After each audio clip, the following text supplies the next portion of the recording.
Hey everybody, Rosematter here, and welcome to part 15 of my House in Fata Morgana Let's Play. In the last episode, it was a big focus on the witch Morgana and her backstory, and oh my gosh, it's just like, it feels like these characters are all competing for the most tragic backstory possible, honestly. Like, nobody just seems to have a good life. And you can see how she became twisted from an idealistic young girl who believed that she was,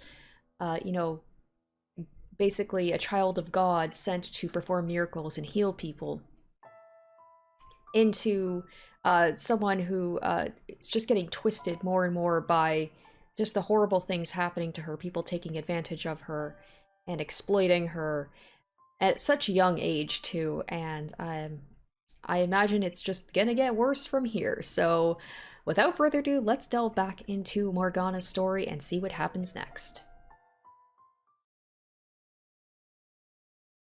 Yeah, I had a feeling that obviously something had happened to this Morgana to make her so twisted. And I had a feeling once I heard the story, once she said she was going to tell her side of things, that I was going to sympathize with her, at least a little bit. Wrapped in absolute darkness, warm blood spills onto my cheeks, my hair, my skin. Chunks of human flesh rain down on me. Make it stop. Pitter-patter, pitter-patter. There's no end to the deluge. The smell of death fills the air. I'm struck with a wave of nausea so strong I can't hold back the contents of my stomach. And when my mouth opens to vomit, blood pours into it.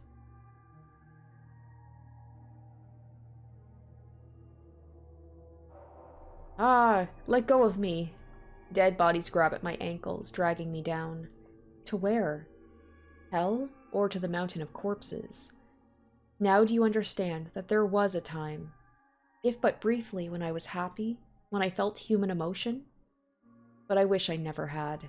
If I had remained confined in my Daughter of God shell, then I doubt I would have felt so much terror at the sight of death. And that's kind of like what Giselle did, didn't she? She kind of shut herself into her maid shell to make things a little bit easier. I can't say anything in response. I can't form words. I feel what she experienced, the massacre she witnessed, the limp flesh piling up around her. Even more than twice her age, it's enough to drive me mad. The fact that a 12-year-old girl had to experience something so unspeakable devastates me. Tell me, my dear, do you pity me? Do you sympathize with me? If you feel bad for me, then you'll remain with me. You'll feel my pain and my despair with me. Won't you? The witch's cackle echoes through the pile of bodies. There's not a speck of light, and hideous death lingers everywhere. Helpless to resist, I'm dragged down into a deep, dark ocean, an ocean of blood.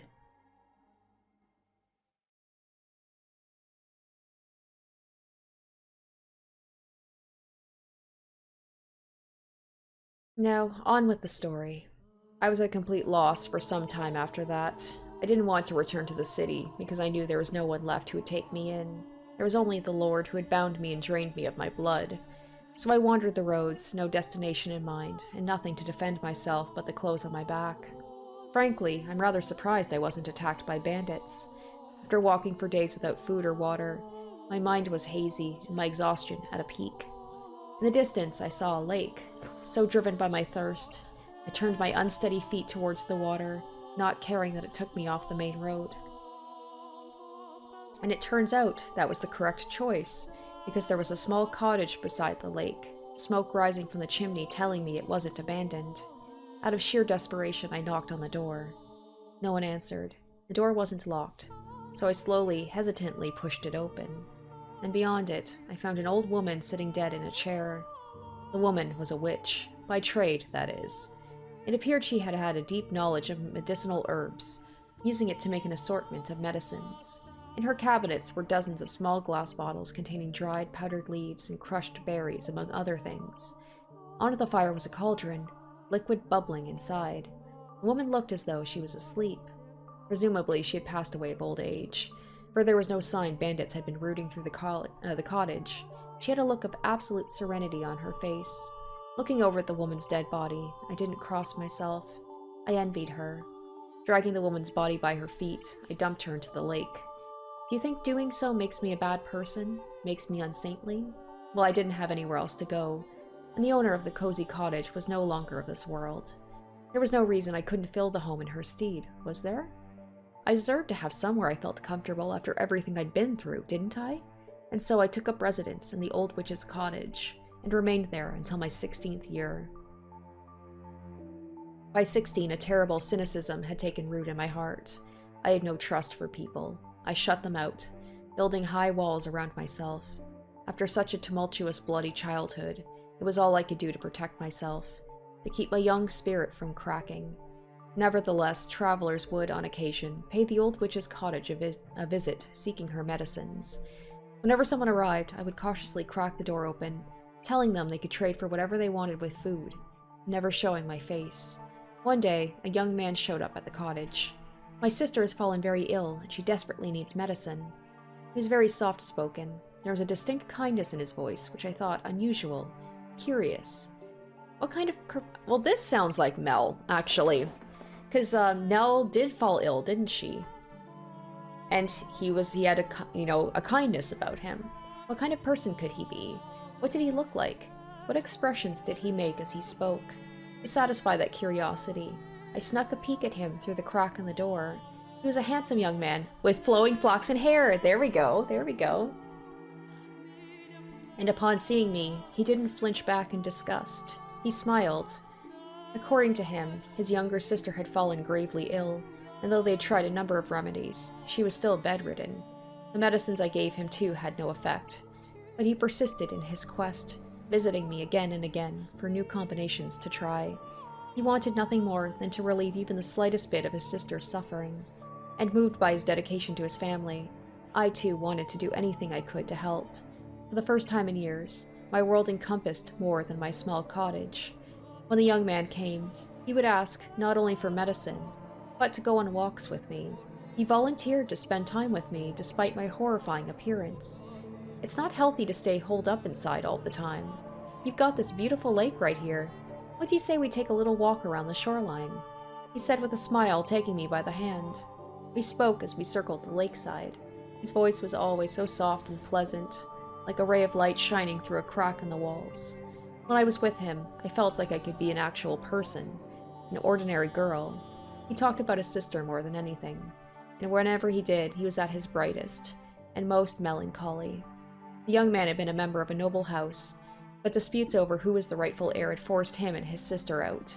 Shortly after that, his sister had fallen ill and was now bedridden. I'll take anything at this point to make her better. I'll even take a miracle if I can get one. That word muttered beneath his breath sparked my memory. I was a saint. My blood had healing properties. I had no reason to hesitate. Someone needed my help, and who deserved it more than this kind-hearted young man's sister? So I decided to tell him what I really was, that my blood had miraculous powers, that it had saved people, that the moment I had been born, the drought plaguing my village had come to an end, that I had been known as a saint, the daughter of God. I told him everything, and he believed it all.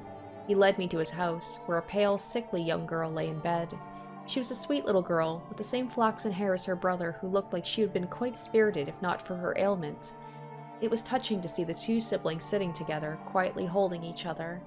I would gladly give my blood for the two of them, and so I made a new cut on my arm, which had healed considerably thanks to the slave and the women of the brothel, and let the girl drink of my blood. Neither of them had any doubts about my sainthood. Oh no, what if she dies like immediately after drinking her blood? And now she's like, my blood's tainted now because I'm a witch, and because they believed. Oh, a miracle occurred. Never mind. The flaxen-haired girl recovered enough to get out of bed. I was extremely proud of myself. I felt like for once I'd actually saved someone's life. The only issue was, she didn't make a complete recovery. For a few days after drinking my blood, she was in good health, but her condition quickly regressed. I was deeply perplexed by this. A miracle had undoubtedly taken place, but it was only temporary. Now, though, I believe I can explain what happened. Her recovery was nothing more than a placebo effect caused by her faith, but that's something I couldn't have known at the time. We were all three perplexed, and we were all three disheartened. Nevertheless, I was prepared to give her my blood as many times as needed. Whenever her condition worsened, The young man came to request more, and never once did I turn him away. On the contrary, I enthusiastically offered her my services. Over time, though, the hope in his eyes began to fade. He asked me on fewer walks, and he seemed hesitant to look me in the eye. I assume it was out of discomfort, out of guilt, out of shame about asking for blood, but I don't think his concerns were for me, rather for himself and his sister. As I mentioned earlier, blood was considered unclean in our time, and not only was I giving mine away, I was having his sister imbibe it? Looking at it that way, it would hardly be a surprise for him, or anyone else, to think what I was doing depraved.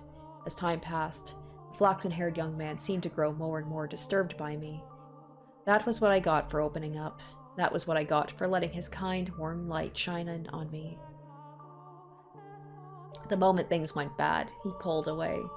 So maybe that was her way of, like, with the mansion being able to be in different times, in different, like, countries. These men of the witch's past that, like, had an impact on her, she dragged them back into the mansion, or brought them to the mansion for some reason, so that for suffering, I guess, as revenge with the beast, you know, who traumatized her. For this boy, you know, for Mel, who turned away from her and left her alone, I'm assuming. There were times when I thought I shouldn't have done anything in the first place, but regardless, I held fast to my original decision. I would put myself on the line for them. No one else. Just them. Even if he was afraid of me or had no interest in seeing me, I would continue offering her my blood, and I was firm in my resolve. One day, though, I received a new visitor. The young man was still the only one I would show my face to, the only guest I had let into my walls. So as usual, I took the man's request from behind the cottage door, but I could hardly believe my ears when he began speaking. "Are you the witch with the miracle blood?" First, how did he know my blood had powers? Second, why had he called me a witch and not a saint? Third, why did he sound like the man who had slaughtered the slave carriage? I told the man he had to leave, that I would not be opening the door for any reason. In response, he said, "I am in need of your blood. Could you not spare a little?" My blood was for the sick and needy. I would never spare a drop for a murderer like him. And I told the man exactly that, demanding he leave. All I could think about was the pile of bodies, the fountain of blood. The man drenched in crimson, wearing a ghastly smirk. I trembled behind the door, fearing he may go on another such rampage. But instead, he gave a simple "as you say" and went on his way. I let out a deep sigh of relief, which is when I realized tears were rolling down both my cheeks, like an ordinary girl. 3 days later, the flaxen-haired boy showed up at my cottage. "I'm sorry for being so distant lately. I want to talk things over." Those 2 sentences were like a light shining from above. I wanted to talk to him too. I wanted to take a walk around the lake and listen to him talk about nothing. I wanted to experience the warmth of his world once more. And I wanted to tell him about the terrible man who had been there a few days earlier, about how scared I had been. I wanted him to tell me it would be all right. "I want to talk to you too," I said, opening the door without a second thought. Oh no. Because I'm like, how did that guy know about the blood, if not, you know, through, I'm assuming, Mel or someone like Mel? Was this just a trick to get the murderer guy into the cottage? The light of the sun was so bright, all I could make out was his silhouette. I couldn't see the look on his face or the look in his eyes.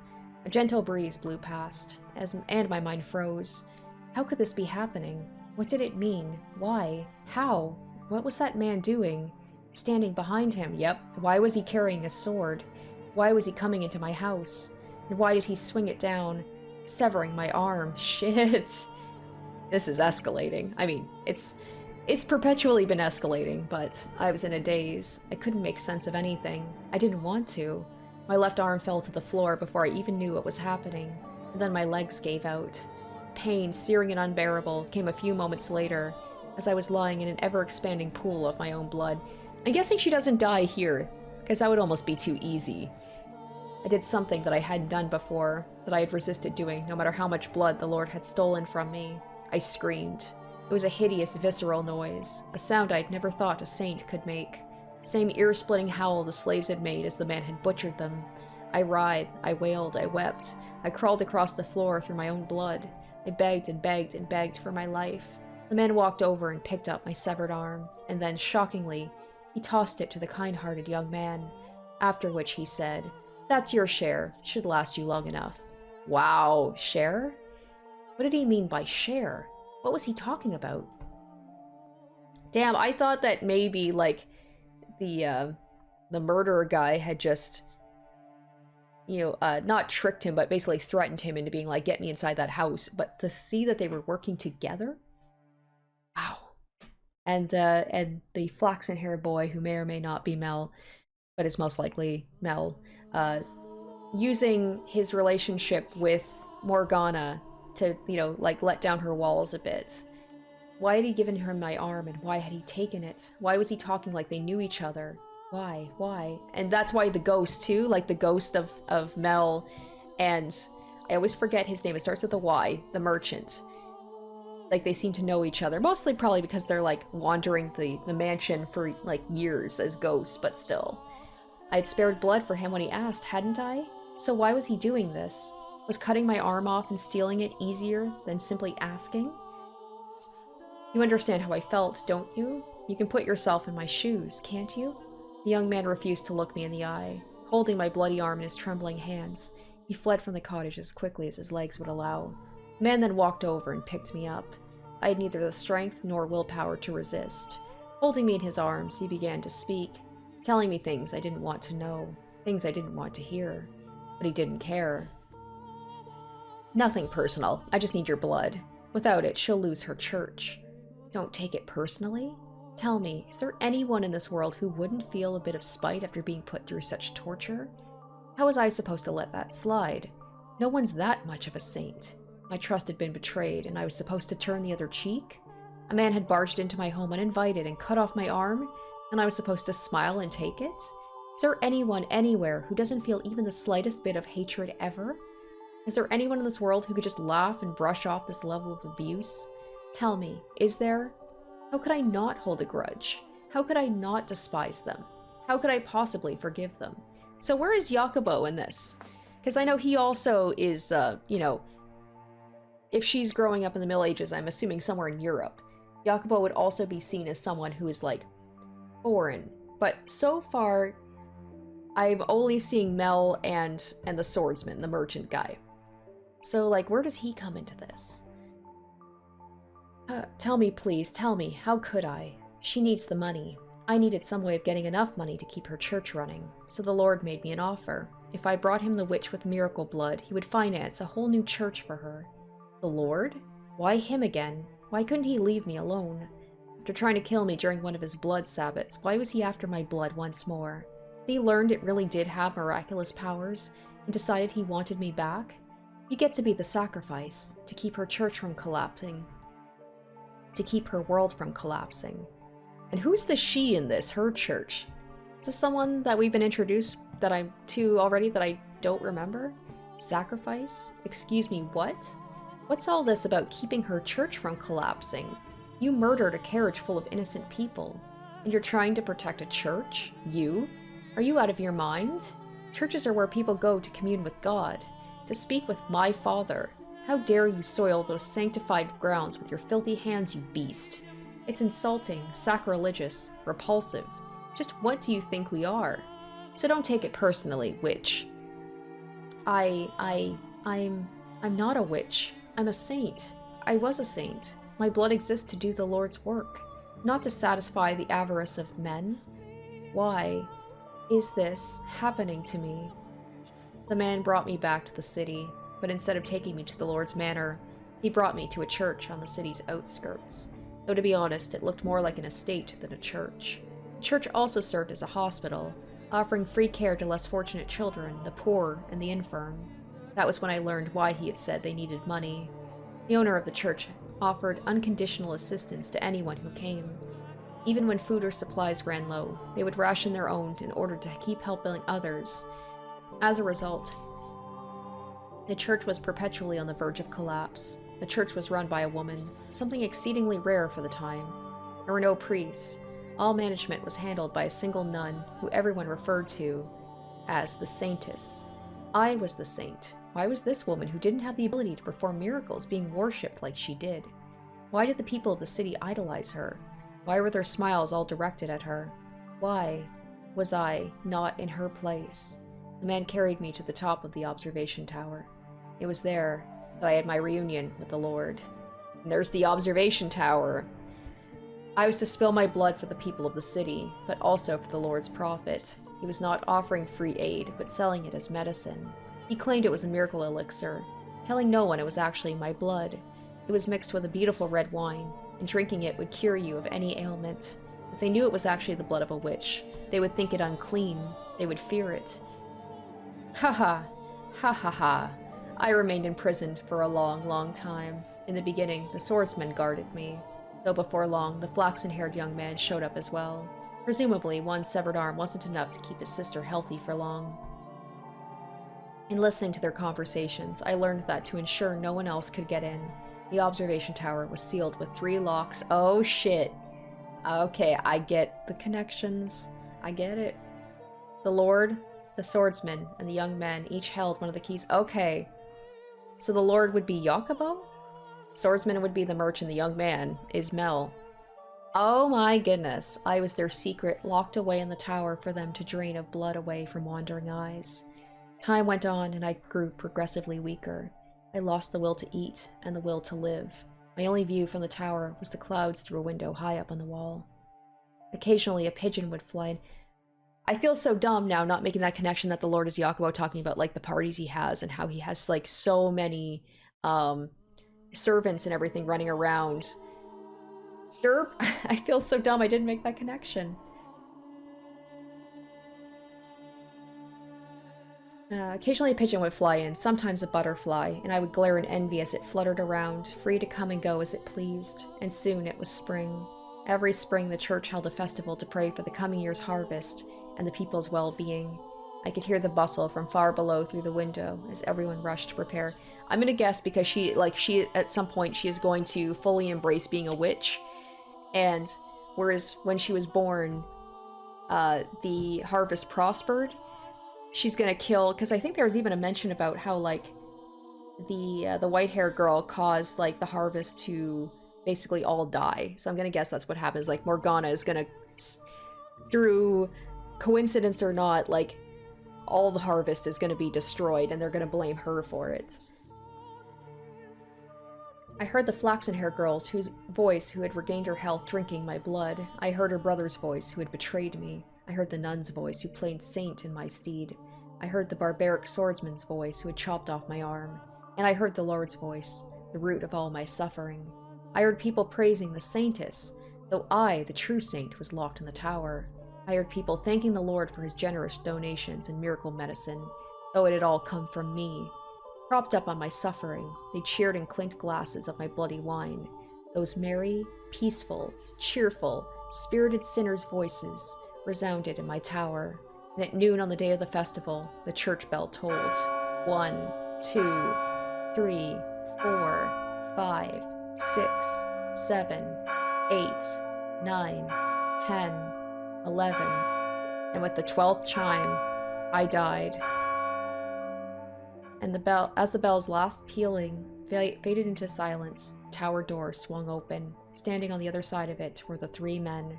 They must have wanted to drain a little more from me to use in the feast, but they arrived at the worst possible moment. The flaxen-haired young man was the first to express his consternation. Why? I never wanted her to die. Was she not eating? The Lord gave my corpse a casual glance and said, stone-face, seal the tower off. Understood? No one finds out about this. How can you be so calm?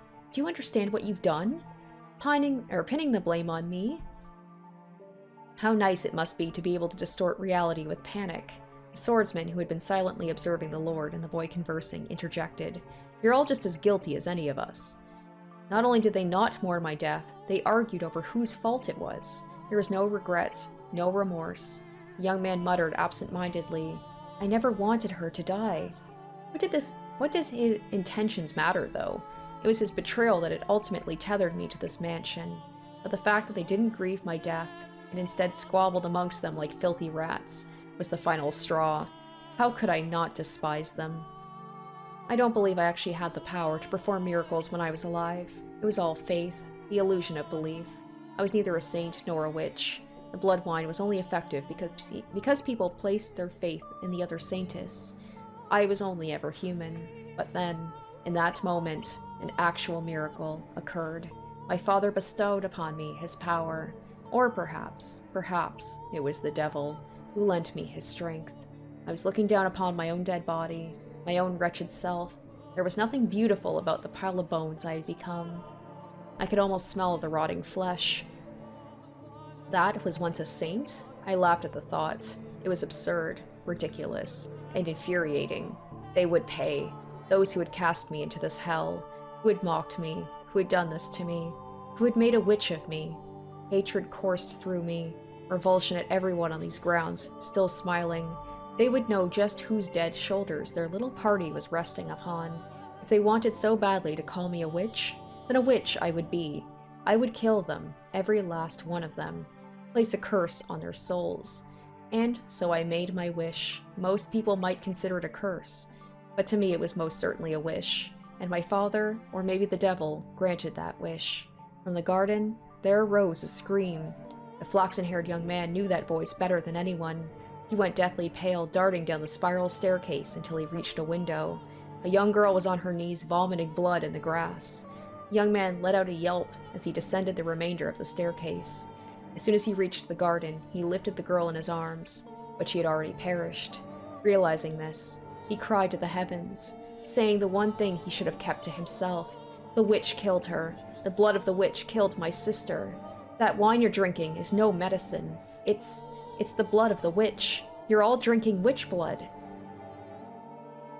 Crushed by the loss of his only family, the young man picked up a silver fork and plunged it into his own throat, ending his life.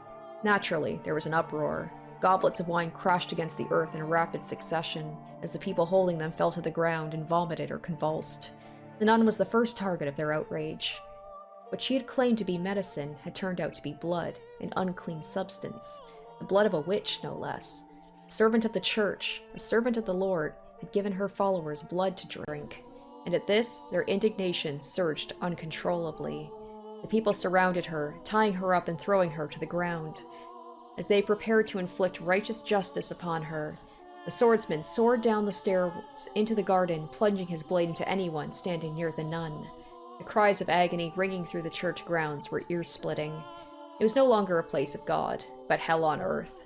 Hell built up by the hands of man. Hell painted red with the blood of their brothers. The people armed themselves with anything they could find, and went after the man. As much of a beast as he may have been, he stood little chance against such numbers. It is the fate of a beast to be exterminated by those he terrorizes. And once he was gone, the nun had no one left to protect her. She too was consumed by their frenzy. All that remained was an inextinguishable inferno, hysteria and despair, madness and outrage, and no outlet for it. It was a revolt that made the slaves' uprising at the Lord's Manor look like a game. Eventually their rage found a new target, the Lord. It was only natural, for he was the true villain. He was the one who had given money and the witch's blood to the church. He was the one who had profited off of it. And above all, people often resented those who stood above them, particularly in times of unrest. The city resounded with cries for the Lord's head, and he looked down upon it all from the safety of the observation tower. He could do nothing but watch as his domain burned. I can only imagine how painful that must have been. But before long, having seemingly made his peace, he began descending the spiral staircase. He opened the door at the bottom, revealing himself to his people. But before the door had swung all the way open, before he had a chance to say his final words, someone ran a blade through his chest. With that, the raging fur mostly settled down, but it was hardly the end of the destruction. Mere days later, a plague befell the city. Dreadful black spots covered the flesh of the infected. They writhed in pain, screaming and vomiting blood. Ghastly howls echoed through the streets, as though the whole city had been possessed. It became a cursed land. In their diseased haze, the people muttered again and again, "We have been cursed by the witch." In less than a week, the entire city was dead. This seems like more than a placebo effect. I mean, imagine, like, if you drink blood, yeah, you might get sick, but this honestly does sound like her hatred towards these people had manifested into an actual, like, plague or disease that affected people. My body was left abandoned at the top of the observation tower, and as if to seal the curse away, into their final days, the people shuttered all the windows, wrapping the house in darkness. And that's the house in Fata Morgana. Yeah, the observation tower, that's what it represents, and that's why the 3 men are there in the house, forever, like, haunting the house. Wow. It's possible that that was no miracle either. You can easily explain what happened to them. Locked away for so long in that dirty tower, maybe I caught some kind of disease. And then when the people drank my blood, they too were infected. Look at me, like, I feel like it could go either way. Because we do have ghosts. We do have people, Giselle, living for a long time, you know, like centuries. So there is, like, some supernatural elements, things that can't be explained by human, you know, like a human explanation. But this, it's like, yeah, when she says, like, all of these things that could be explained by a witch could also be explained by human means, which seems to be a thing that comes up a lot in the stuff that I play. Hardly anything out of the ordinary about that. The first to die, the girl, had already been ill. Her body merely chose the worst possible time to yield to her ailment. That was all that had happened. Indeed, it was nothing more than a fluke, an improbable stroke of luck. An unbelievably unfortunate accident for the city and those 3 men, and an indescribably fortunate accident for myself. But I wish to believe it was a miracle, that even if my blood didn't have healing properties, even if I wasn't a saint, my wish, my curse, was what caused that uprising. That was my miracle. Granted to me by God, or the devil. I chose to believe that, and that my miracle took on its true form thereafter. My curse had brought death upon the 3 men, but for whatever reason, my rancor was far from sated. They had died, so what? Death is but a transient agony, and she wants them to suffer for eternity, which is why she trapped them in the mansion, brought them back again to suffer. It's nothing compared to what I went through. So I made my next wish. I wished for their reconstruction. Damn. And then she reconstructed Michel as well. Was that to torture him? To torture Giselle? Like, why does she have such hatred towards Michel? And Giselle as well. I wished eternal suffering on their souls. I wished to trap them in a never-ending cycle of pain and hatred. This was my wish for the flaxen-haired young man. He treasured his dear sister, and he desired a quiet life, so I wished for him to have just that. And I wished for his dearly beloved sister to love him more than anything in the world. So she takes things and twists them. For his world to be destroyed by love gone too far. This was my wish for the beast-like man. He was conscious of his tendency for violence, and he yearned to be more human. So I had his inner beast toned up just a little. I saw to it he would never be human, so he would never have the peace he desired. My wish for the Lord was more straightforward. He seemed to have a great affection for wealth and authority, so I ensured those were the only things he could ever have. Who needs love or friendship when you could be drowning in power? Once he had lost everything, his solitude would be his only companion. Wishes can come true, as long as you always hold fast, never stop wishing, never surrender. They can come true. External suffering on all their souls, an endless cycle of reconstruction, and unavoidable tragedy. Tell me, my dear, do you sympathize with me? Will you curse them with me? Will you take my hand and revile them with me? I thought I was going to have a choice there, yes or no.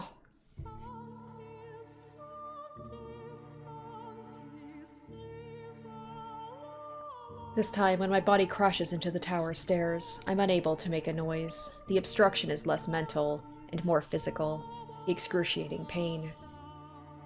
It's so intense I can't even echo out a scream. My vision is distorted, my mind thick with fog. I feel like I'll fall into a bottomless pit if I loosen my grip on my consciousness even slightly. Through the haze, I see my own severed left arm. Reflected in a pool of blood, I see my face, large chunks of flesh peeled off. Haha, look at you trying to crawl up those stairs like a worm. How pathetic. It's like I'm looking at my old self. I can barely form a coherent thought. I can't lament her inhuman fate. I can't mourn for her, or be shocked by the revelation about the 3 men and her history with them. Pain. It fills every corner of my mind, every nook and cranny of my body. You figured it out by now, haven't you, my dear? You'll never make it to me. It's not possible. But it's not your fault. It's not because you're weak. There's simply no one who can bear this pain. You're allowed to give up, to rest. There's nothing wrong with that. The pain, the crushing weight, is miserable, isn't it? But all you have to do is turn back, and it will all go away. The witch whispers her sweet temptations. You've put in a fine effort. There's no shame at all in throwing in the towel. Her voice is soft, gentle, pleasant, saccharine. Concede defeat. If I do, it will all go away. The searing pain spreading from the stump of my left arm. The sensation of being perpetually drained of my blood. The miserable solitude of staring at a door that never opens. The laughter I can hear through the window. My miserable wailing and this maddening hatred. I can end it all. That's right, it will all be over. You have the power to make it stop. Make it all stop. This feels like I'm about to make a thing whether I give up or not, so I'm gonna save.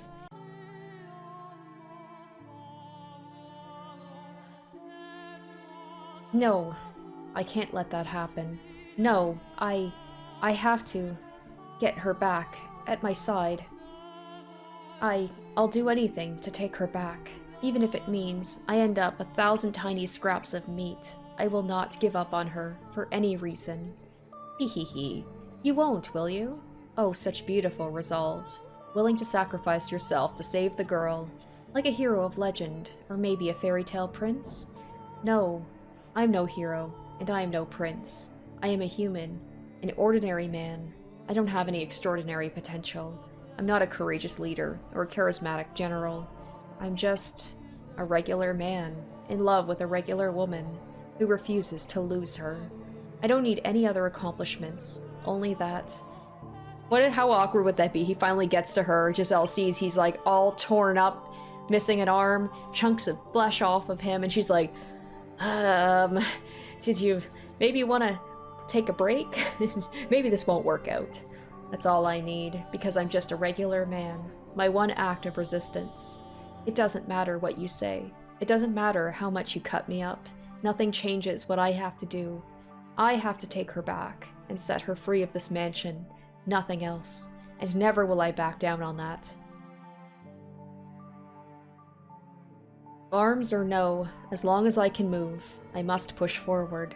I must make my way to the woman who waited for me for so long. Up, to the top of the tower. Forward, ever onward.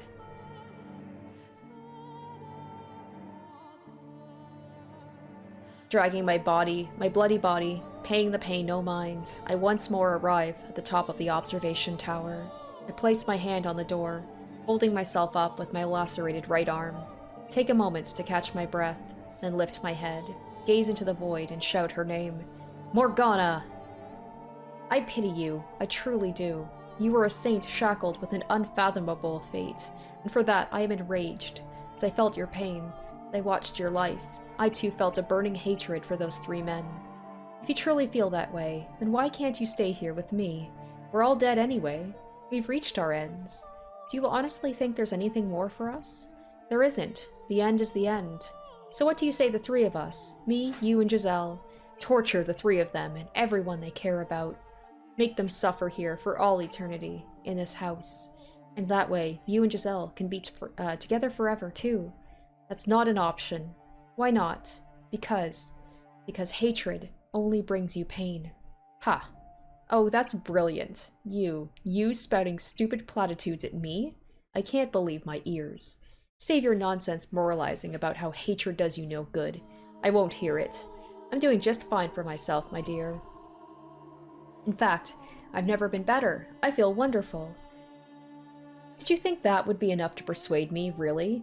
How disappointing. And here I thought you understood me. Morgana, why don't you say what you really think? Go right on ahead, hate them as much as you want, but keep me and Giselle out of it. Why didn't you just say that? I do feel bad, truthfully, for all the time we spent together. Never once did I ask you about your life. I was so focused on myself, and in the end, I pushed you away. That you did. You wanted to be with Giselle, so you pushed me out.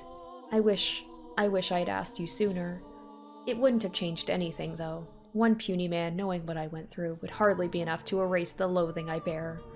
It would have turned out the same regardless. There was nothing you could have done for me. There's nothing. Still, I would like to apologize. Had I known what you carried in your heart, perhaps I could have chosen my words better. Instead of rejecting you, I could have chosen some other response. I cannot remain in this house, nor can I allow her to stay either. So I would like to apologize for both my past actions and my present. Well, in that case, open the door, Michel. I take another moment to catch my breath, and then I gather my strength into the hand on the door. Blood seeps from my fingertips, slowly trickling down the rough surface. It reminds me of my death. I'm coming for you. I push open the door, praying it will be the last, that beyond it lies light for Giselle, and if possible, that it might cast a bit of light on Morgana's heart as well. Oh, it's his bedroom, right? What? However, why am I in my bedroom? What I find behind the door is the last thing I expect. Huh? As she appears from the shadow of my chambers, I can't conceal my surprise. She's here! This feels weird, though. This feels like a trap or something. Giselle? Is this another illusion, Morgana? No, it's not. I am the real me. Thank you for coming all the way here for me. She's thanking me, so why isn't she smiling? That was very kind and courageous of you, Michel. I'm deeply moved you'd have such compassion, not only for her, but for someone like me. Something real bad's about to happen right now. But do you know what else you are? You're a worm. What is it this time, Morgana? What do you say we pull back the curtain, my dear? What curtain? There's one detail that hasn't yet come to light. This isn't your first return to the mansion, is it? You've been back numerous times, each time not remembering her. Wait a minute, so he was! So Michel was... Michel, the white-haired girl. Each time not remembering her, and each time hurting her even more. What are you talking about? He must have, like, wiped his memory during the reconstruction. What am I talking about? Oh, you know good and well, my dear. Or do you honestly believe that all the other pieces were in their rightful places, and you alone were some exception? I never... Tell me, how was it, living in so many different eras, not knowing who you were, and playing with all the different men? No, you're out of your mind. You make it sound like I was... Not like, my dear. You are the white-haired girl. I mean... I'm not really that surprised. It almost feels like it would be more surprising if he wasn't the white-haired girl. Because the whole thing about the reconstruction, right? Enough. How could anybody possibly confuse me with her? Because there was the painting, right? The painting with the white-haired girl with, like, the... that was all slashed up. To tell you the truth, I couldn't see you as anyone else. Your white hair, red eyes, porcelain skin, and your name. Tell me, what about you isn't the same? We're not the same person. I saw the letter. Oh shit. Oh shit, what? The one you had hidden. No. And you didn't think that was worth mentioning? No, Giselle, I didn't mean... Wait, you're exactly right, my dear Giselle. He deceived you. He kept a very important secret from you. Oh my gosh, was I right when I said way back when that, like, what if Michel was the white-haired girl, or, like, was a woman, and then, like, transitioned, or, like, took on, like, the role of a man? Whoa. So he was reconstructed into, like, his original self, which was a woman. Despite showing up before you multiple times, he cast you aside again and again. No, that wasn't me. It wasn't. He's rejecting it. He's rejecting it so hard. Oh my god. Is that the case? And the music's swelling? Oh, it all makes sense now. Nothing you ever did was for me. Wait, what? Giselle, Go on, Giselle. Tell him exactly how you feel. Michel. Please don't. Don't say it. Not that, please. I'm begging you. Stop. Please don't, Giselle. Not actually. Please, don't say it. A man at all? I called it. Yes. Yeah! Oh my gosh! What? Oh boy, oh boy, oh boy. So now we're gonna get into Michelle's backstory of how all this happened. What? Oh no. You're disgusting. Oh my gosh. Oh, Giselle, that's a little harsh. I can understand feeling betrayed and feeling like he lied to you, but ugh. You're the only one it could have been, my dear. The only one who could have been the white-haired girl. The next moment, my whole world comes tumbling down. I could have borne anything. Losing my arm, having my face torn off. Any amount of pain, I could have handled it. That explains, yeah, like I said, that painting that was sent to him by his family. So it was, Michelle is a woman, and that was like probably a painting done when he was a woman. And that's why he cut it, was just like a reminder of what he was and what he doesn't want to admit to. For you, I could have done it, but this, hearing those words, coming from your mouth, being rejected by you, that I cannot. Those words, they bury me alive, and you're the only person I never wanted to hear them from. Oh gosh, they just can't be happy, can they? Just when it seems like they're gonna be reunited again. They are, but everything's different.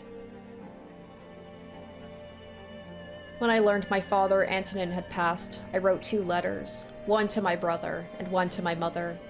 And that explains too, when the mother was talking about losing a daughter, I said that, I was like, didn't actually literally lose a daughter, but figuratively lost a daughter.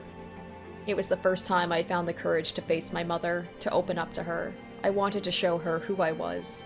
Convince her I wasn't cursed. And of course, back in those times, like, someone who was like, says, I know I was born a woman, but I don't feel like a woman, I'm a man. I could see how they could be seen as cursed and an abomination, and, like, against God, and all that stuff. Hell, people still think that today. So I could be myself, and I returned to the capital with Giselle.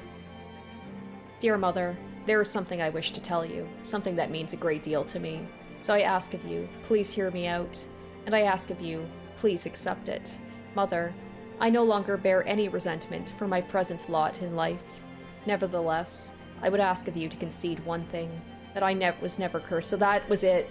Once he wrote to his mother saying, like, I'm gonna be coming back to the capital, and this is who I am. She probably, like, maybe it was even the brothers. Maybe the brothers, like, did they know? Did they know about this? Because they seem to be on his side. Maybe the brothers were the one who was like, we can't have that happen. It's going to put a stain on the family name if he comes back as a man. So we have to kill him before that happens. I was always your son. I am Michelle, not Michelle. I have found someone who I care for deeply. A woman. And I love her with all my heart. I would like to spend the rest of my life with her.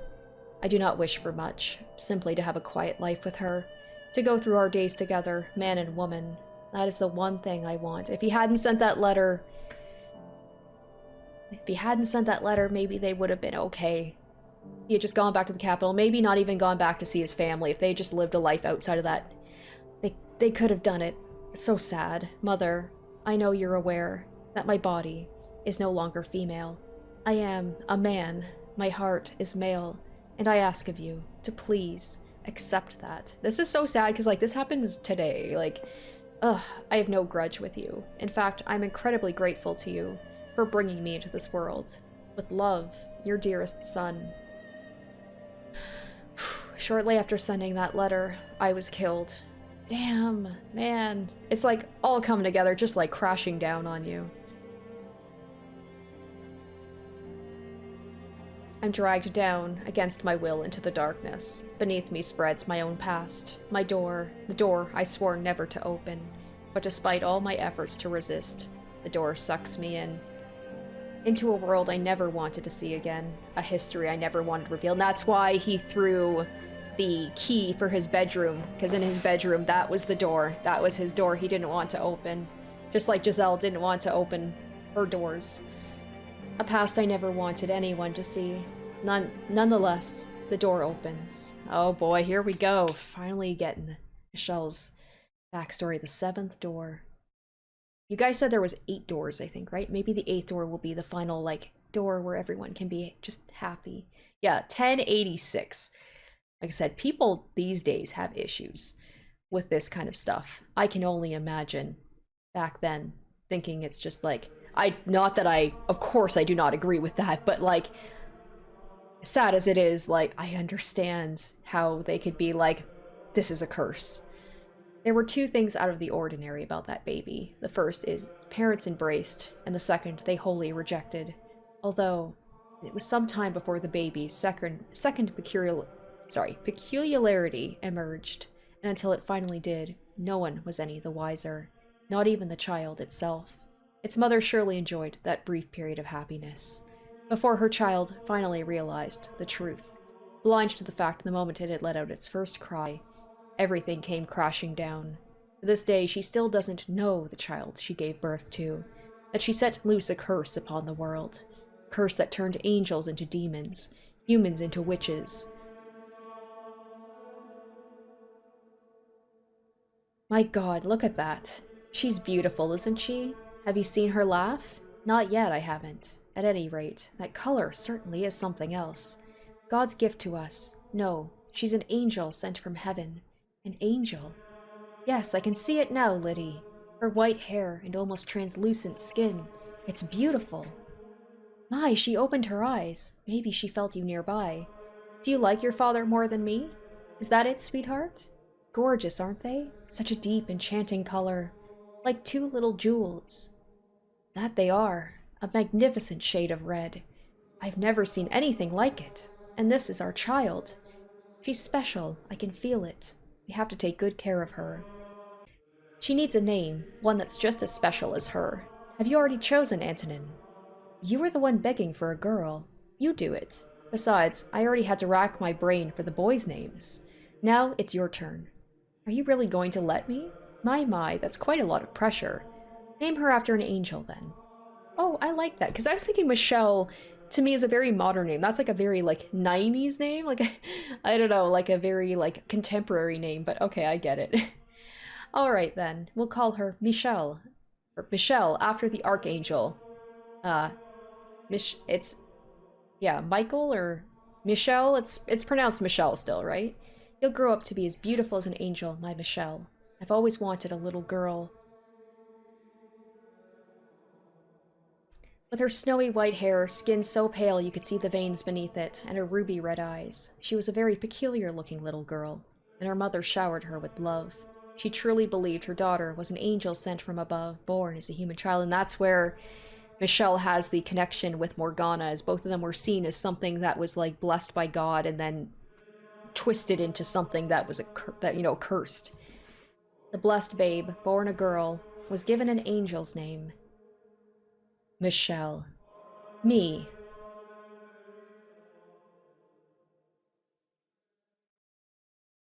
Oh yes, you can see it. Yep, checkmate. Duh. Ah, I see. That's what you did. Curses, I completely overlooked that. I thought you were advancing with your pawns, but that was all a diversion. You're too short-sighted, Didier. You need to look at the big picture. Sometimes it's the tactician and not the soldier holding the sword. Ha, you got me. You're quite good at this, Michelle. What inspired you to take such an aggressive strategy? It was not inspiration. It was, derivation. Derivation? Derivation. Chess is in many ways similar to real war tactics. And now, once again, like Umaneko, we have references to chess. Ah, my military texts. You haven't read all of them, have you? I have nothing but time. Impressive. Even I haven't read all the books in my room, and there we go, Michelle's love of reading. You planning to join the Order with that kind of knowledge, and that's why they sent him books? You jest. You're the one who's going to be a knight, Didier. People told me how to pronounce the names, but it's been a while, so I apologize if I get the sons' names wrong. That I am. War is the men's job, after all. I want you to be there to welcome me home. And Georgie's. Didier, oh Didier. I'm in a bit of a bind, Oh, hello there, Michelle. I didn't know you were home, Georges. Just got back, yep. Playing chess again, are ya? Let's see, what do we have here? He looks a little bit like Jacobo. Get away from the board. Yikes, you got trounced, huh? And you call yourself her big brother. As if you're any better. That's not funny, Georges. I cannot approve of someone who can't keep up with the flow of battle becoming a knight. Given our family's rank, you would eventually be put in charge of other soldiers. What, are you worried about me? No, I'm saying she's like, I'd be a better knight than you, bitch. I've been blessed with such a caring sister, but fear not. I have a guardian angel, after all. Where's the logic in that? Ahem, sorry to interrupt your, moment, but... Does nobody listen to me? Ah, now, don't pout. So, what seems to be the problem, Georges? Oh, yes, listen to this. The royal court is holding a swordsmanship show, and for some reason, I was selected to participate. How unfortunate for you. I can already see you on the ground sobbing. Hey now, that's just mean. Besides, my hands weren't meant to hold a sword. Look at these dainty fingers. They're covered in calluses. Dainty calluses. Tell me, why would they have an artist sword fight?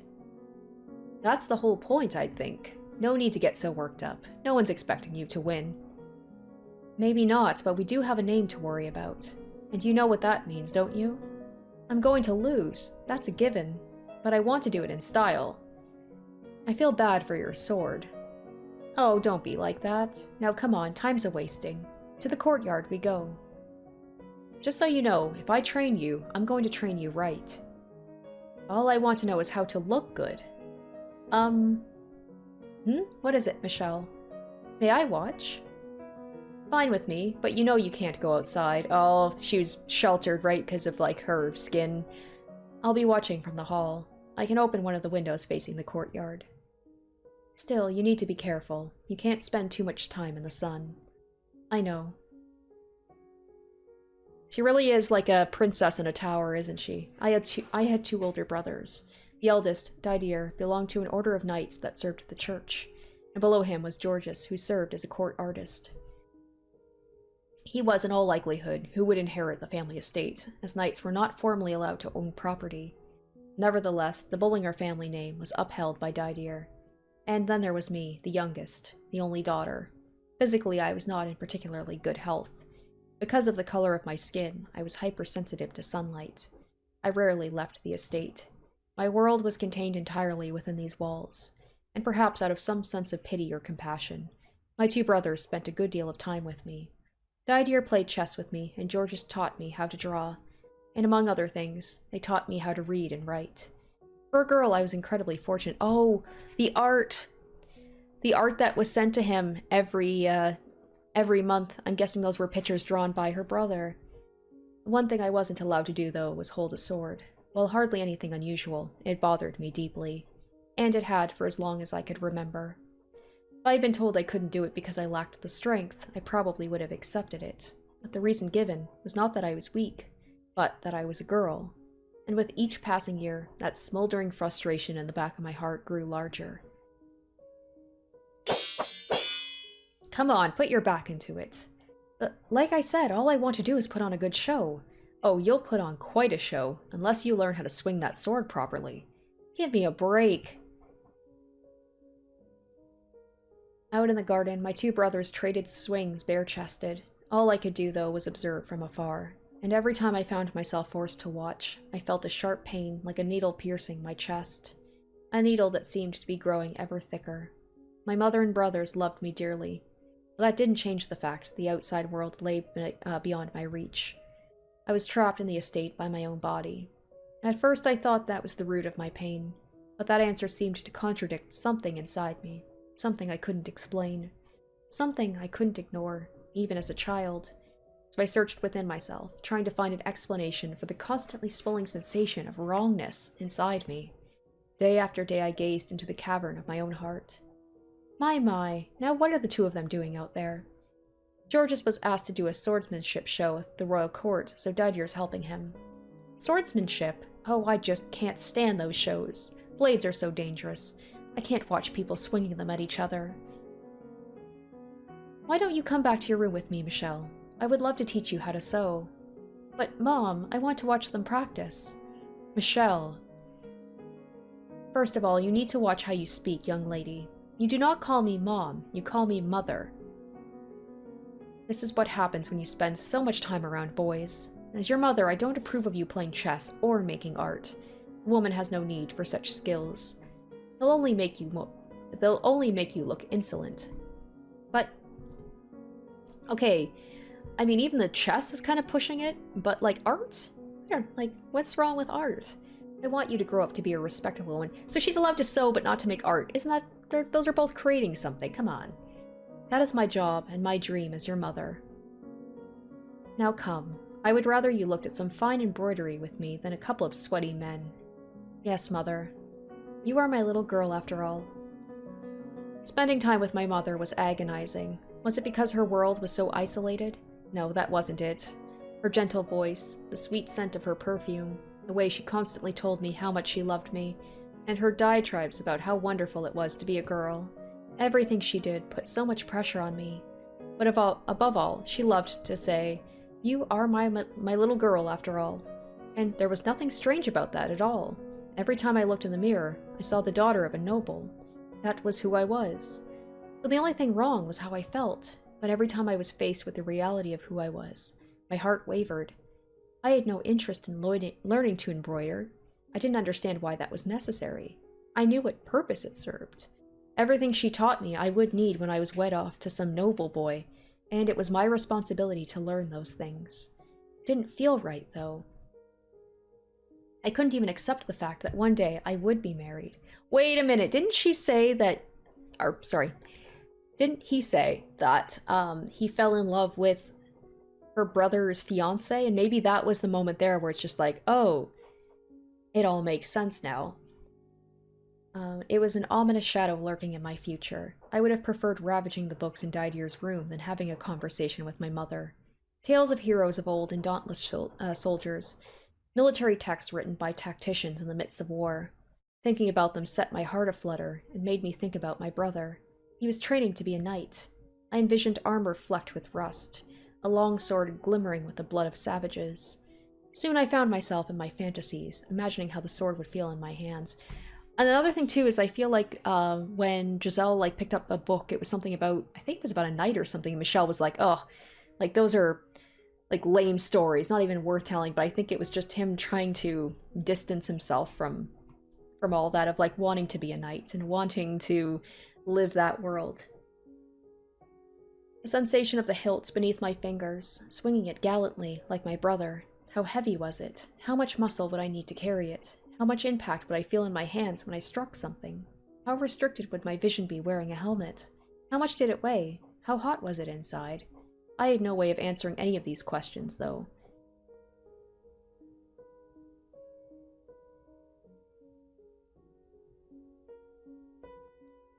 Ah, kill me now. I have some cloth if you'd like me to wipe yourself off, or if you'd like to wipe yourself off.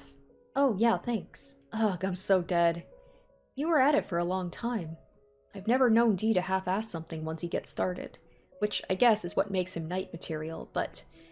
Are you opposed to him becoming a knight?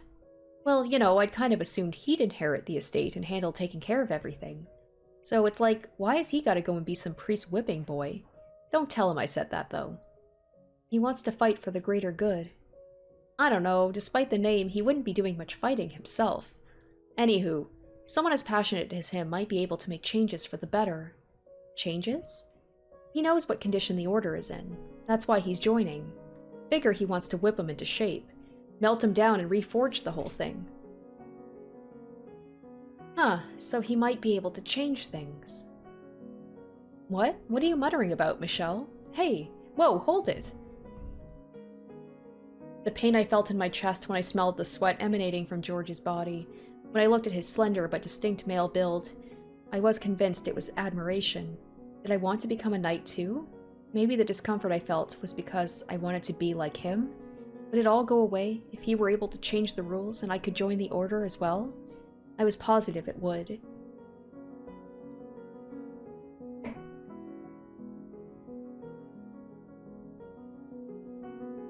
Didier. Michelle, hold on. You can't come barging into my room unannounced. I'm trying to change. We need to talk. I said stop. You're a girl. You can't just walk in on a man as he's changing. I see no reason for you to be so self-conscious. Listen to me, Michelle. Georges tells me you're planning to overhaul the Order. He told you that? No, I hardly have such grand aspirations. Don't be coy. I believe you have what it takes to do it, Didier. What's gotten into you? You're unusually fiery today. So, I want to ask you a favor. When you have enough influence in the Order, I would like you to make me a knight too. You what? I'm tired of the way Mother treats me, always saying I can't do this or that because I'm a girl. I want to learn how to swing a sword. I don't want to do embroidery. I don't care about jewelry or fancy clothes. Michelle, what's gotten into you? And that was like the white hair girl. Rejected it too, didn't want all that stuff. I'm so much more interested in the world you live in, Didier. So please. Well, I suppose we must have let ourselves spend too much time with you. Not you too. That's exactly what Mother said. First of all, Michelle, you don't have the strength to hold a sword. Then I'll train until I do. And if that doesn't work, I still have my mind. You know good and well I could... People are not chess pieces, Michelle. But Didier... But above all, you're missing the most important point. I will not, for any reason, become the kind of man who makes a woman take up a sword. Didier... This may seem normal to you growing up with two brothers, but I want you to listen to me, Michelle. Men and women walk different paths. Men wield swords and fight against dangerous enemies, and they do so to protect the weak, women and children. I am here to protect you, and your mother. You're no different than her. You don't treat me any different than her. Honestly, what's gotten into you, Michelle? Why wouldn't I treat you like the daughter of the Bullinger estate? Your brother and I, we never meant to make you think. Forget it. What? I'm sorry, I knew what I was asking for was foolish. Oh? But I thought you would understand how I feel. Even just a little bit. What was I expecting him to understand? Even I didn't understand the things I felt. I wanted to know what had gotten into me far more than he did. What I had done was no better than throw a temper tantrum. Was I that desperate to become a knight? No. I just thought that the key to the chains in my heart lay down that road. But ultimately, there was nothing. Assuming Didier had agreed, and assuming I did become a knight, it wouldn't do anything for the core problem. As I dashed from my brother's room, I snuck a peek at him. His face was filled with an intense perplexity. And how could I blame him? I tried to push a dozen different ideals onto him at once, filled myself with the vain hope he'd somehow be able to make sense of me, when I couldn't even make sense of myself. And now, bubbling with unwarranted anger at being let down, I fled to my own chambers. I can only imagine how frustrating that must have been for him.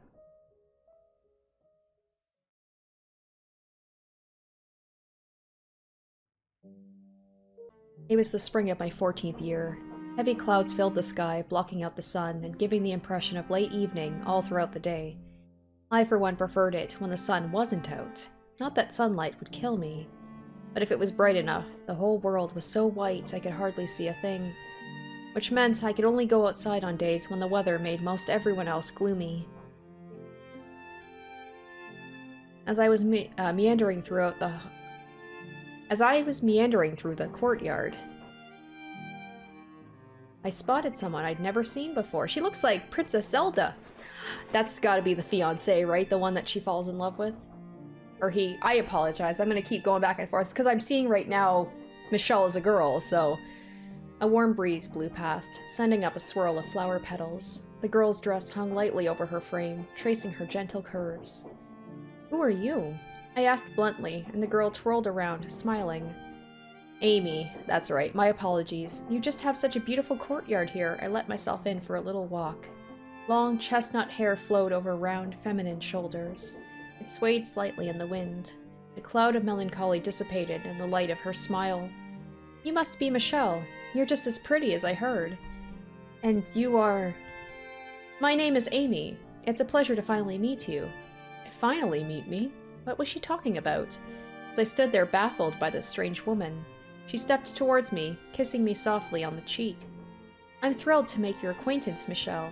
Her voice was like someone pouring honey into my ear, electrifyingly sweet.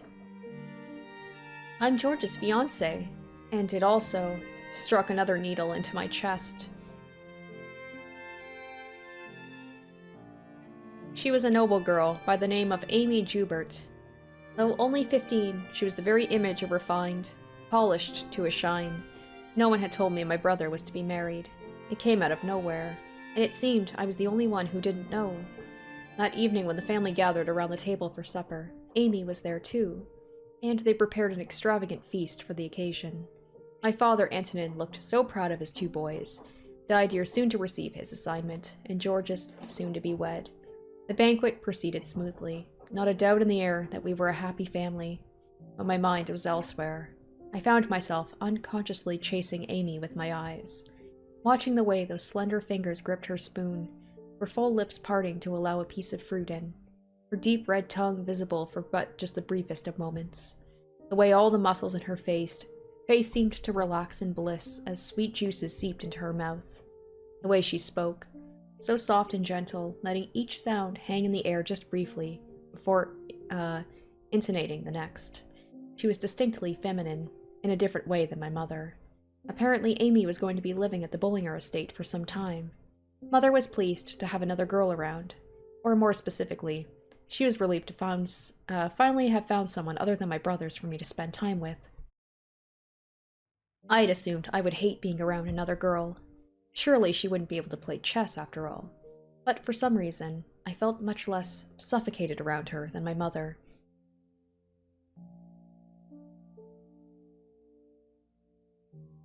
One night, Amy's family and an array of nobles from both houses' social circles assembled at the estate for a party. A din the likes of which I'd never heard in my life filled the great hall. Everywhere I looked, there were people, people, people. Servants scrambled every which way. Silverware clanged against dishes in an almost constant hum. Voices from all directions. I felt moderately ill. Hey Dee, I feel like we're critically short on waiters. This doesn't look good for us. And who was it who went about inviting everyone he came across again? Who are these people? They're artists like me. I met them at the court. Let's see, we have some painters, composers, sculptors, troubadours, poets, writers, you name it. None of them have any connection to the Jouberts or Bullingers. Sure they do. They're my friends. And you know, this is me and Amy's party. You can play with your friends elsewhere. I hope you realize we have a reputation to uphold. Off in one corner, several men, presumably George's friends, gathered in a circle. They stood out from the other aristocrats, both in appearance and the air they gave off. The clothes they wore, the embroidery hidden beneath their jacket cuffs, their manner of speech, the way they held themselves. They were, simply put, a far cry from the hard-headed Didier's ideal party guests. Even watching them from afar, it was clear my 2 brothers ran in very different crowds. The only reason headstrong Didier and free-spirited George were able to get along at all was because they were brothers. If they had been strangers, I doubt their paths would cross much, and if they did, those intersections would be quite rocky.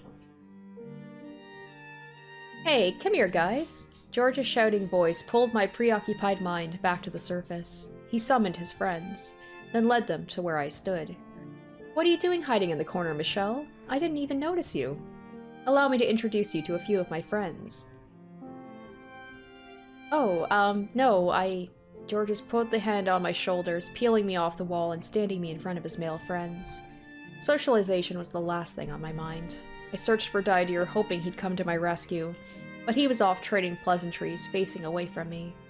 This is my baby sister, Michelle. Be nice. Georges, I don't... Graces, your skin is even more pale than I imagined. It's like something out of a fairy tale. And why have you never brought her with you to court? She'd be a sure hit. How old are you now? 12, mayhap? Now, don't treat the lady like a child. I'll have you know she's 14. All the more reason she should be out there making friends. The whole court would flip if they knew you had such a gorgeous sister, George. Don't be a brute, my man. Our little angel has to be kept inside for personal reasons. Uh-oh, sounds like I haven't been showing the lady her due respect. I've yet to even properly introduce myself. How rude indeed. Their laughs grated on my nerves, and so did the way Georges spoke as though I was his property. They looked like they were appraising me, which made me sick to my stomach. I had been paying enough attention to notice the man who asked if I was 12, and the rest of them too, examining me from head to toe in search of curves. I was indeed underdeveloped for 14. But what did that matter? I didn't want a body shaped like Amy's or my mother's. Now then, milady, a proper greeting. The man got down on one knee before me. For a split second, I didn't comprehend what he was doing. Go on, Michel. He's waiting, he whispered into my ear. That was when it all came back to me. The traditional greeting performed between a man and a woman. Come on, Michel, don't tell me you forgot what to do. I knew the process. I had that knowledge. Mother had taught me the rules, shown me the procedure. I was to present my hand to the man, for him to kiss. All I had to do was hold out my hand, but I was frozen. My body fought tooth and nail against the simple act. The thought of that man putting his lips on my skin sent a chill through me. Why? Why was this a traditional greeting? Why did I have to go through this? Michel! But at the sound of George's frantic voice, my arm creaked up from my side. Then I remembered that despite being his friends, they were still nobility. As wanton as his social interactions may have been, he still had a reputation to maintain. And I understood that. I also understood that as their sister, it was my responsibility not to do anything that might tarnish either of my brothers' names. Also, by tradition, the man wasn't supposed to actually kiss the woman's hand. The proper way to do it required he simply mimic the act rather than make real contact. I bet he's going to, and it's just gonna like shake her, and she's gonna do something. That much I could handle. The man kneeling before me gave an uncomfortable chuckle at my reluctance, shrugged, and reverently took my hand in his. And then, he did it, didn't he? I wonder if she's gonna smack him. He pressed his lips firmly against my skin. There was a vaguely warm sensation on the back of my hand for the briefest moment. What do you... Reflexively, I smacked the man's hand away. George's eyes went wide in horror, and the man gave another playful shrug. I was merely offering you a greeting, milady. Or is it even that a new experience to you? Your innocence is truly precious. I was half a second away from throwing a barrage of insults, but I bit my tongue and stomped off instead. What? Michel! Hey, come back! Michel! I had spent all that time convincing myself I couldn't humiliate my brothers, but now I wouldn't hear a word of it. I had drawn a fair bit of attention, and other people tried to stop me too, but I brushed them off, marching my way out of the Great Hall.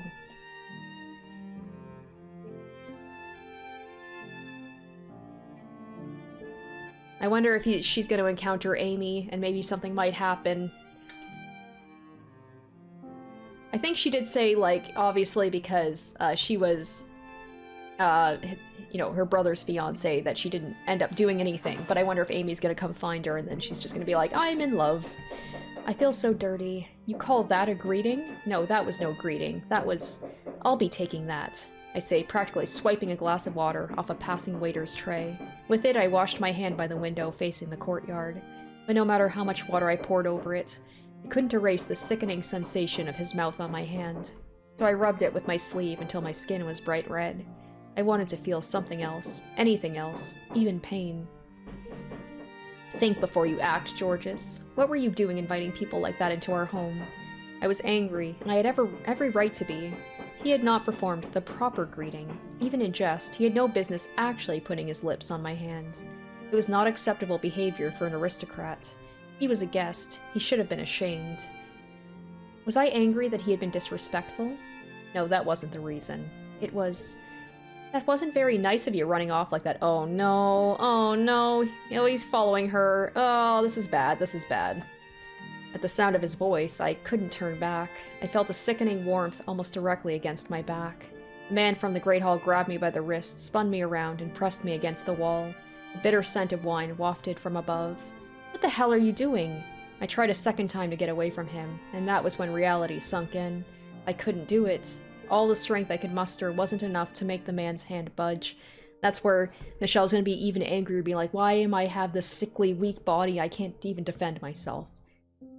My arms were locked in place. I didn't think he was especially strong, either. He was hardly built like Didier, and still I couldn't move an inch. You've got a tongue like a boy, milady, but I know some people are fond of that these days. Can't say I mind, myself. Let go! Had I always been this feeble? Were my arms truly so worthless I couldn't even escape this brute's grip? Why did I have to get stuck with this body? Now, just so we're clear, I'm not going to hurt you. I'm no monster. I promise you that. And why are you holding me against the wall? Because I want a chance to try and woo you. I apologize if I made you uncomfortable back there.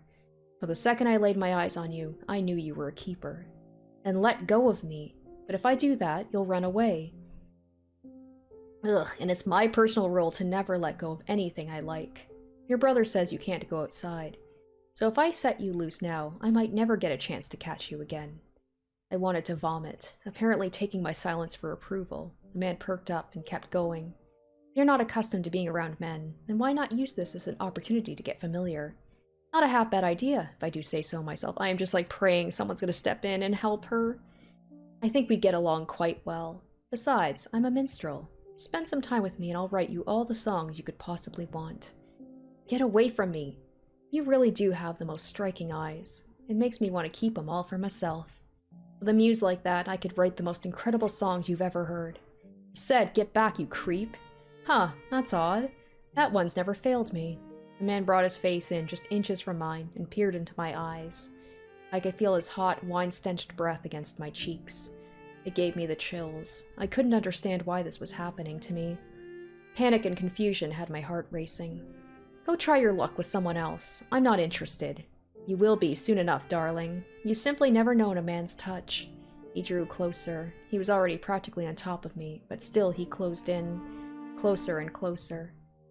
The world faded out. I couldn't see anything. I could feel his rising body heat so near it made me nauseous. My eyes flung open, but there was nothing there. I could only feel. I couldn't move. My body wouldn't budge. In my mind, I kicked the man away, pulled my fist back and slammed it into his jaw. Again and again and again, till his face was unrecognizable. Again and again and again and again, I beat him. But reality would have none of that. Michel, hey, what do you think you're doing? 3 seconds? 10 seconds? Longer? I had no idea how much time I had lost. But the next thing I knew, Georges had the man by the collar. I fell back against the wall, staring absent-mindedly as the two struggled. They traded blows and they traded insults. Before long, they had drawn a crowd. While they went at it, I distractedly drifted away. And I only had one place to go. I didn't even bother to light a candle. I just stared into the darkness. My heartbeat was maddeningly loud in my otherwise silent chambers. What had happened? What had he done to me? Why? Why couldn't I do anything? The last thing I wanted to do was cry. Tears would only serve to worsen my humiliation, only magnify how wretched I was, only make me more fete. I bit down on my lip hard. I had no need for the trash on my body. I dug my nails into my arms. I had no need for that trash on my body. All of this, every last bit of it. That was why I was the way I was. I didn't know how to put it into words. I didn't know how to express this boundless frustration within me. But after enough wordless groaning, a single word slipped from my lips, and it felt incredibly right. God damn it! I knew good and well a girl should not be using such words. Even Didier and Georges would have gotten an earful from mother or father if they were caught saying that. Regardless, God damn it! It was the most fitting word I could come up with to represent even the smallest bit of my anger and loathing. I knew all I was doing was shifting the blame, that all it would accomplish was making me look pitiful. But I would take that over crying like a girl any day. I let loose a sigh that was halfway to being a scream, and started clawing wildly at my hair. I wanted to yank out every last damn strand of it. I didn't want it. I didn't want any of it. Any of this body. But in that case, what did I want from my body? Michel? May I come in, Michel? It was George's voice, slightly muffled through the door. The man who had invited those people into this house. I would be lying if I said I didn't hold that against him. Michel, but at the same time, he had also come to my rescue. Besides, I hated myself the most. I despised myself for being so helpless. I'm sorry, Michel. I didn't mean to hurt you. It's not locked. After a few moments of silence, Georges stepped into my room. Your hair's a mess, Michel. And my God, you're bleeding. That was when I first noticed the stinging sensation in my lower lip. A metallic taste spread through my mouth. I'd been biting it much harder than I realized, and there was a lot more blood than I expected. A trail of it was running down my chin, seconds from spilling onto my clothes when Georges wiped it away. I'm really sorry, Michel. He can be a real ass when he drinks. I hate that. I hate that, like, when people stick up for their friends or whatever. Like, when they're doing shit like that, be like, oh, you know, it's just like he was drunk. Sorry, he gets like that when he's drunk. It's like, no, man, don't be associating with people like that. He's a bit of a womanizer at that. You're just making excuses. I never expected he would try to go after you, though. I'm really sorry. I didn't mean for this to happen. But, you know, there's a chance he may have genuinely taken a liking to this dude, man. That just makes it worse. Sorry. You're right. You want to be with a man you like, I understand. He ran his hands through my hair, as if trying to calm me down, and at the same time cleaning up the mess I had made of it. It made me feel like I was some kind of plaything. A joke of a doll. I don't... Huh? I don't want to be with anyone. I would never ever be comfortable with a man putting his hands on me like that. However, I'm sure you'll find someone eventually, Michel. Someone that feels right for you. I feel kind of awful for introducing you to him, but there are plenty of men in the world. You might not be interested now, but that will change soon. I bet she's like, the only person that I would feel comfortable with would be your fiancé. It's part of growing up. You'd be best off forgetting today ever happened. I was dead certain, but apparently that wasn't enough to convince him. The very idea I might one day meet a man who I wanted to touch me made my skin crawl. Why? Why did I feel like this? Was I just not interested in men? No, if that were the case, I wouldn't admire my brother's bodies. I didn't have an aversion to men. In fact, I enjoyed spending time with my brothers far more than indulging my mother in her woman's world. What I couldn't stand was the particular look men would sometimes give me. But why? Why did I not like that? I had no answer. My thoughts were only going in circles. Are you okay, Michel? He peered down at me, his face twisted in concern. But I couldn't answer him. How was I supposed to articulate this? My anger, my frustration, my irritation, my fear. I had no confidence he would understand. Georges? How's Michel? And here comes Amy. Amy's voice came from the doorway. Inexplicably, I felt like someone had stuck their hand in my chest and was now squeezing my heart. Like I had just been caught in a compromising situation by the last person I wanted to see me. Oh, yeah, she's doing good, aren't you? Yes, I'm fine. I'm glad to hear it. I was clearly lying, not even looking him in the eyes when I said that. But that seemed to have gone over George's head. Amy, on the other hand. You don't look fine at all, she said, a hint of pain in her voice, and then entered the room. George's father was asking for you. He says it's time to bring the gathering to a close. You should get going.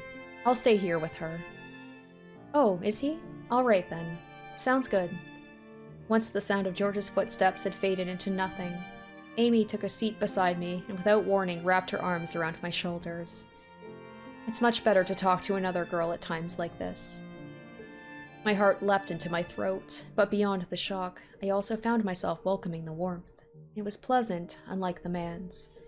It must have been terrifying, but don't worry, you're safe now. It wasn't really, no need to pretend, sweetie. If a man had me pinned against the wall, I'd be scared too. I mean it, I wasn't scared, I'm just disappointed in myself. All right, I believe you. You're a strong girl, Michel. There aren't many who wouldn't have been scared. I'll be sure to give Georges a stern talking to about his choice in friends. Something I learned today is he's somewhat of a pushover. You're a lot more tenacious than I thought. As a woman in this world, you have to be. And if you're not, well, you'll figure it out soon enough, Michel. Of course, even as strong as you are, I'm sure it will still be difficult to forget what happened to you today. See, this is the difference, whereas, like, George is trying to be like, you'll get over it, blah, blah, where it's like, Amy is taking her, you know, like, really understanding her, I guess, as a woman could. Georges had told me to forget it as soon as possible, and Amy that I wouldn't be able to. Exactly, yes. Was it the difference in their individual perspectives, or was it the difference between the way men and women thought? I wasn't sure. As my head rested against her breast, a bit of frustration slipped out. I couldn't move my arms at all. He didn't even seem all that strong. I couldn't believe that I was really so weak. That's just the way of the world, Michel. Men are physically stronger than women, so you'll almost never overpower one. You're not any weaker than a normal girl. Don't blame yourself. Though it wasn't the consolation I had hoped for, her words still filled me with warmth. I had exploited my own weakness to hear more of that soothing voice, and I alone knew how foolish I was in doing so.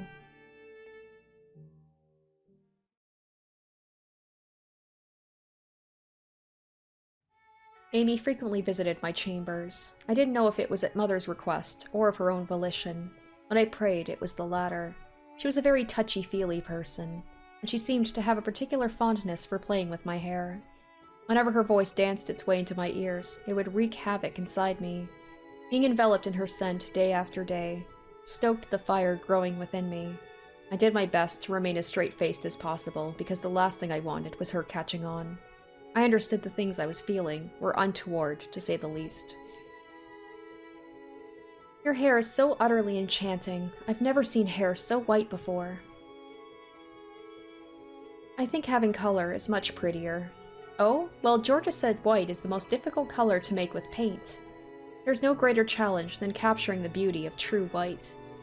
Living with such a splendid example of the color must have given him a very high standard of quality. Say, Michelle, maybe you could tell me more about yourself today. I would love to get to know you better. I tell you about myself? Yeah, we could become even better friends if we found some mutual interests. I enjoy playing chess, and I consider myself quite good. Oh my, chess? I've never played. You're such a bright girl, Michelle. Would you like to try? I could teach you. I appreciate the offer, but I think I'll pass. I doubt I'd be any good. Oh, okay. What else is there? Say, your favorite kind of flower, fragrance, color, of gemstone. Are there any embroidery patterns you're particularly skilled at? I don't have any favorites, no, and I'm not especially good with a needle either. No? Do you have shaky hands, then? I wouldn't say that, no. I'm, fairly good with a knife, I think. A knife? Oh, like a kitchen knife. No, a sculpting knife. Sculpting? Is that really so strange? It is a bit unusual, I'd say. But Georges does it all the time. His room is practically made of wood chips and charcoal and paint. Georges is an artist, and a man. There's nothing unusual about him doing some sculpting. Why is it okay for him, but not me? Does being a girl really make that much of a difference? Well, why don't we practice embroidery together, Michelle? I get the feeling you've spent too much time with your brothers. She's like, not you too, Amy. I thought you were cool. But now you have me. I'm sure it won't be long before you appreciate how much fun cooking and needlework can be. She sounds just like Mother, and she gives the same reason, too. Because I'm a girl. But that's not an explanation. It's a vague generalization. That said, if I agree, I can spend more time with her. Okay. Wonderful. We'll come up with beautiful designs together. And when you've made something you're proud of, you can give it to a boy who catches your eye. Or, if you'd prefer, you could give it to your father or brother. I wonder if Michelle will give it to Amy. I'd like Georges to have what I make, though.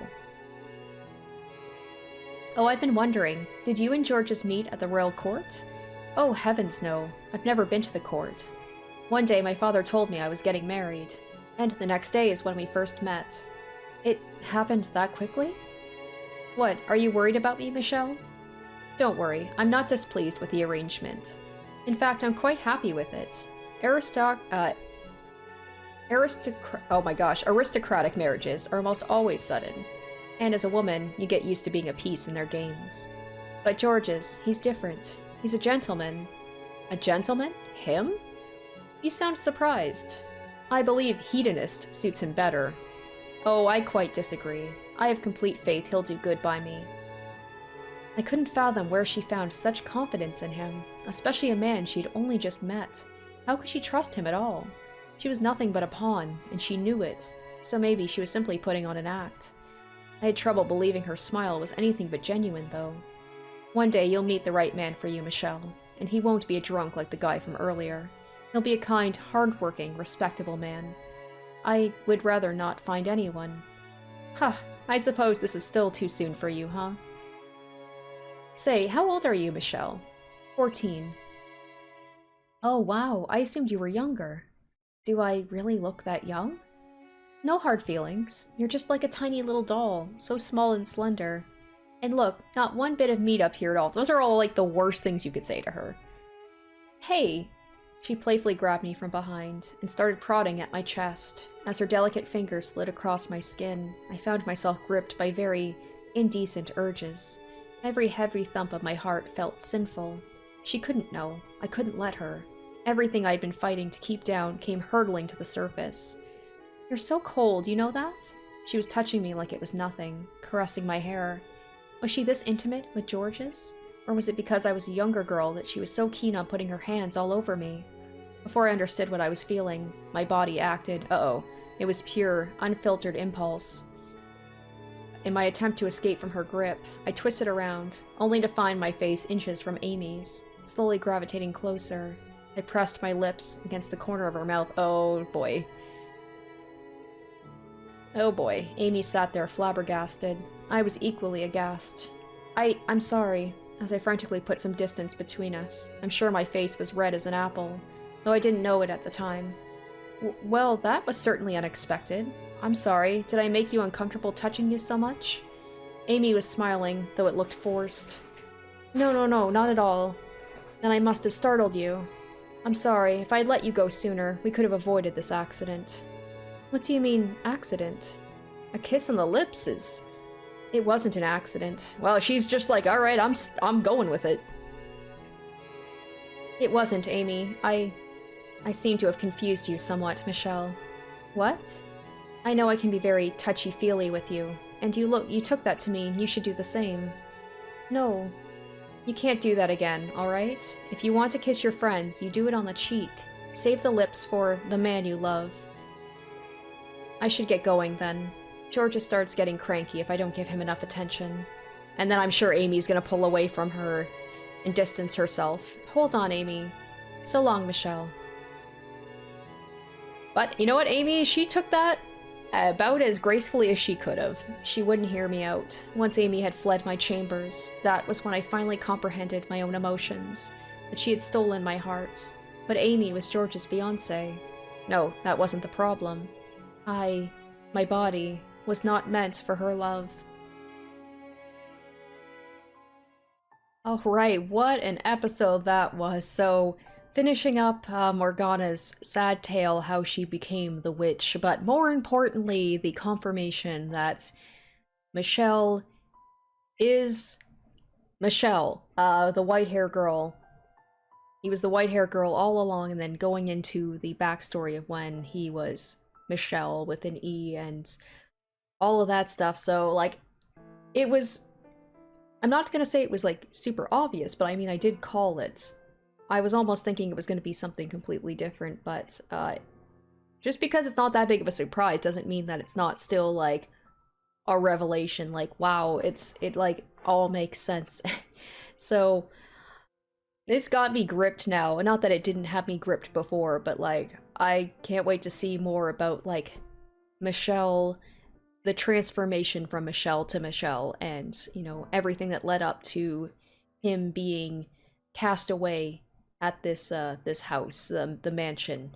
I mean, I think we can see where it's coming. We saw the little bits and pieces of, like, the mother having a breakdown, saying she lost her daughter, but still, I am very excited to see, like, it actually all play out and how it led up to it. So, and, oh, just the rejection of Giselle for Michelle was just heartbreaking. So I can't wait to see what happens next. I hope you guys are excited for that too. Thank you guys so much for watching, and I will catch you in the next one. Until then, bye. Special shoutouts to my top tier patrons: Nana, Kaori Makoto, Revealing Storm, Tequila Mockingbird, Jared Fan, Izzy Ibo, Asborn Kennedy, Harry Gazif, Icognito, Locus Carolus, Mad Goldsmith, Wu Sing Chrysalis, and Lumi Arclight.